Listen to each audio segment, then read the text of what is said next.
Hello, my name is Benjamin Timothy Goby, and for my project, the BTG Interviews, today I'm interviewing Nathan Head from Theatre of Fear, The Toy Maker, Jurassic Predator, and Doctor Who Voyage of the Damned.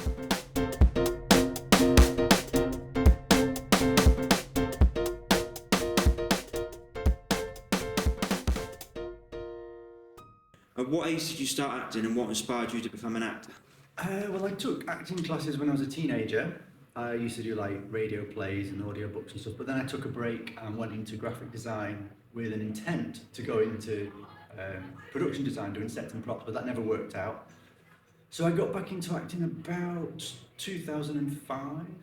I started out doing short films and local plays, and it just sort of grew from there. I don't know who inspired me. It's just one of them things. I enjoyed doing it when I was a teenager, but then other things took over. And I remember seeing something, and there was I can't remember what the project was. It was a DVD that was out, and I had the opportunity to be in it, but I thought, no, I don't do acting anymore.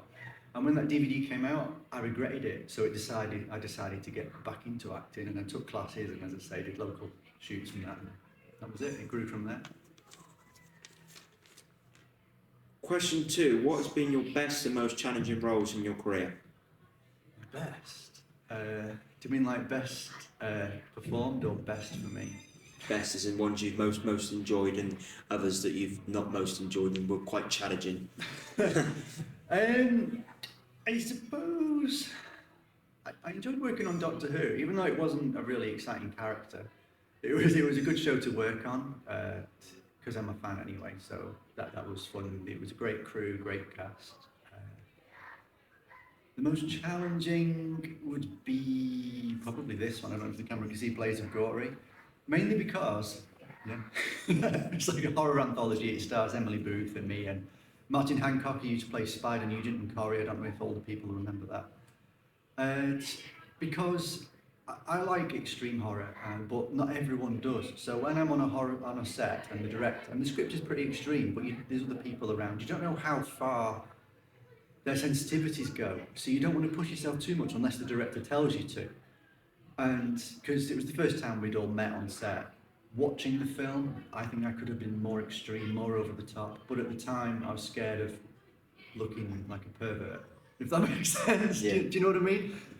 But it would have worked better, and I said that was a bit of a challenge. Now, if I'd have done the film now, I would have just gone all in, dove right in, and done and bugger what anyone thought, and then it would have made the film look even better. But as I say, you just don't know what everyone else's sensitivities are, and you don't want to be the crazy one on set, but sometimes that pays off. And from now on, I will be that person. I'll push myself as much as I can, in theory. Okay. Which actors, actresses and other members in the film and television industry have you enjoyed working with before, and are there any you would like to work with in the future? Well, as I said you weren't here for the Q&A, I enjoyed working with Kylie Minogue. That was really fun because she's super bubbly and energetic and friendly and chatty. Who else did I enjoy working with? There's no one I've really disliked working with because I get on with everyone. There was someone, I'm not going to mention names, he used to be a Hollywood A-lister. Am I allowed to mention names? No, I won't mention names. He was a Hollywood A-lister about 20, 30 years ago, and his career's kind of dwindling, but he still kind of thinks he's huge. He was a bit of a pain to work with, but that's putting it delicately. But yeah, people are usually pretty nice because everyone wants to get on with everyone. Everyone's there because they enjoy it, so everyone's been really cool to work with, really. Okay. Question 4. Is there any role or character you would like to portray in the future, or is there any particular TV show or film you would like to work on? Yeah, definitely. I'm a sci-fi fan. I've never actually done that many sci-fi. I mean, there was Doctor Who, yeah, but my scenes weren't sci-fi. I was in like tuxedo on the Titanic. It's not really sci-fi. I did a really cool, well, it was a web series, but then it became a feature film, Portal. Again, it wasn't sci-fi because all of my scenes were set in the real world and all the sci-fi bits were with other actors, so I never really got to be the lasers, guns, robots, spaceships, which is what I want. So I'd like to work in maybe a Star Wars film or a Star Trek show, just because I'm a sci-fi lover and I've never really scratched that sci-fi itch that I've got, really. So hopefully one day a Star Wars film. Okay. Question 5. As an actor, how do you feel your career has adapted over the years, and which areas of acting do you feel you need to improve in?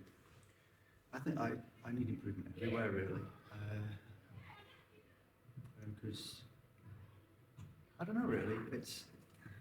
It's a weird question to answer because whenever I watch something I've been in, I think, yeah, I could do that better if I could do it today. Even recent stuff, like there was a film that I shot earlier this year called Artifacts of Fear. It could be out next Halloween, I think. I only shot it in the summer, but I've seen back some scenes and I'm thinking, yeah, I could do that better now. So I think I'm always improving, and I think I need improvement in all areas. I think everyone does. It's like you just want to grow and be better than before. There's no specific areas I'd like to improve on, but everywhere really. Quite generic answer, sorry, but do you know what I mean? Yeah. Yeah. Question 6. What advice would you have for myself or any other young person looking to get a job as an actor or any other job in the film and TV industry? Practical side, I would say always have a backup plan, because even the most successful actors have massive gaps where they've got no work on. So always have something else to fill your gap, even if it's something like writing or directing or producing or anything, because it's strange. It swings and roundabouts. I know that's an old phrase, but sometimes you can have months and months and months with loads of really good paid work one after another, and then you can have like 6 months with just auditions and nothing happening. So you've always got to have a backup plan to fall back on. I also work as a film producer, so every now and then between acting gigs I've like been producing a documentary series or co-producing a horror film with my friend Kieran Hollett, shout out. And so it's always good to have a backup plan, to have stuff, even if it's writing. I know a lot of actors that do things like local theatre groups, and just to keep themselves busy between the professional gigs. That's my main bit of advice. And the other bit of advice is learn a bit about business, because it's something they don't teach at drama school, how to file your taxes, all that kind of stuff, the paperwork, 'cause it's complicated.